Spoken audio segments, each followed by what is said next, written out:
Crispy crispy chicken finger বানিয়েছিলাম সেদিন ইফতারিতে fried রাইসের সাথে খাওয়ার জন্য। এটা কিন্তু খালি খালি খেতেও খুব ভালো লাগে। তো ইফতারিতে তোমরা কিন্তু এই চিকেন ফিঙ্গারটা বানিয়ে ফেলতে পারো।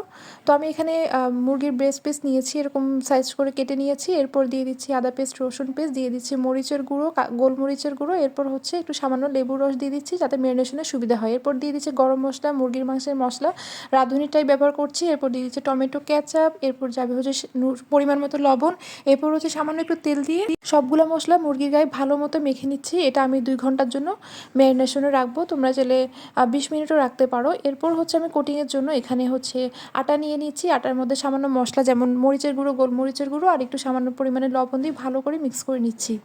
এরপর নিয়ে নিচ্ছি পানি, আর এই দুটোই হচ্ছে আমাদের ম্যারিনেশন মানে ইয়েতে কোটিংয়ে লাগবে। তো আমি প্রথমে হচ্ছে ময়দাটা ভালো মতো গায়ে মাখিয়ে নিচ্ছি, এরপর পানিতে ফেলে দিব।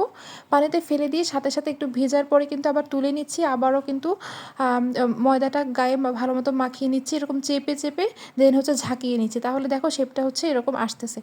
তো আমি এরকম ফাইনালি সবগুলো ভাজা হয়ে গেছে, দেখো এখন এই লুকটা কি সুন্দর এসেছে। এখন হচ্ছে তেলটা একটু ভালো করে গরম করে নিব। তেলটা ভালো করে গরম করে আমি একটা একটা করে ফিঙ্গারগুলো ছেড়ে দিচ্ছি। চিকেনগুলো ছেড়ে দেওয়ার আগে কিন্তু তেলটা একদম ভালোভাবে গরম করে নিবে। এরপর হচ্ছে উল্টে পাল্টে আমি ভেজে নিচ্ছি দেখো। আর এর মাঝে একটু গল্প করি, আসো কে কোথা থেকে আমার ভিডিওটি দেখছো, বা তোমরা ইফতারিতে কে কী কী রেসিপি বানিয়েছো, নতুন কোনো রেসিপি ট্রাই করে থাকলে অবশ্যই সেই পিকচারটা আমাকে কমেন্টে শেয়ার করবে। তো দেখো এখানে এত সুন্দর কালার চলে এসেছে, আমার তো পুরোটাই রেডি হয়ে গেছে চিকেন ফ্রাই। আমি একটা টিস্যু পেপারে স্ট্রেনারের উপর রেখে সবগুলো তুলে নিয়েছি। দেখো কি সুন্দর লুকস এসেছে। এটা কিন্তু তোমরা খালি সস দিয়েও কিন্তু খেতে পারো, মেয়োনেজ আর সস মিশিয়ে, অথবা তোমরা ফ্রাইড রাইসের সাথেও খেতে পারো। তো ইফতারি কিন্তু মাস্ট ট্রাই একটা আইটেম, তোমরা চাইলে এটা বানাতে পারো। এটা কিন্তু খুবই অল্প সময়ের মধ্যে তোমরা তৈরি করতে পারো।